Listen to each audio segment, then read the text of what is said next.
Putin has warned Kyiv's allies that if they allow their long-range missiles to be used to strike deep into Federation territory, it will put NATO into a state of war with Russia. Ukrainian drone attack on facilities on Federation territory and the ongoing supply of Western equipment are just a part of a long list of Putin's so-called red lines that have long since been crossed and forgotten. The Kremlin dictator's reaction to the Ukrainian armed forces operation in the Kursk region was also telling. Only a day later, he publicly complained about the alleged provocation by Kyiv.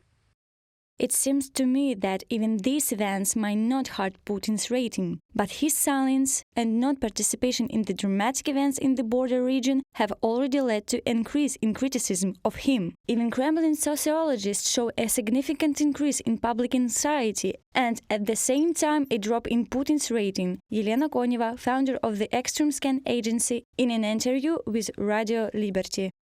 NATO Secretary-General Jens Stoltenberg is convinced that Putin is simply afraid of a confrontation between his own army and NATO troops, because the alliance is the strongest military force in the world. Putin will not order a direct confrontation, experts say. He will rather resort to his favorite tactic of hybrid threats. One source said the Russian president is not interested in escalating the conflict upwards towards a nuclear war, but has visions of what was described as a horizontal escalation. This includes hybrid attacks, such as hiring agents to burn down commercial properties linked to Ukrainian support, or attacking railway infrastructure carrying military aid east to Kyiv. From the Telegraph publication.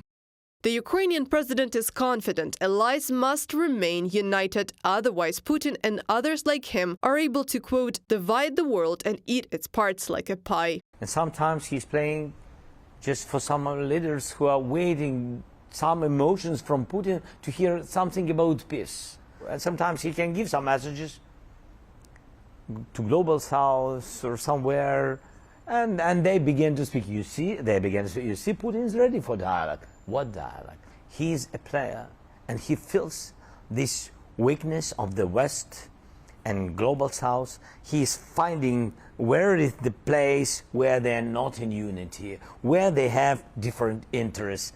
And I think that is a problem that people have to understand, that his mission is not to stop the war. He doesn't want to stop anything because he doesn't need, and he afraid very much of successful Ukraine. On the night of September 18th, drones attacked one of the largest ammunition storage sites in the European part of the Federation, the 107th arsenal of the main Missile and Artillery Directorate of the Russian Ministry of Defense in the Tver region. The fire at Toropets was seen on satellites, and the mass detonation of ammunition was so powerful that the Volcano Discovery recorded a 2.8 magnitude earthquake. But Putin chose not to notice the disappearance of yet another of his red lines. Reported by Anastasia Tarnavska, Larisa Petruc, UATV News.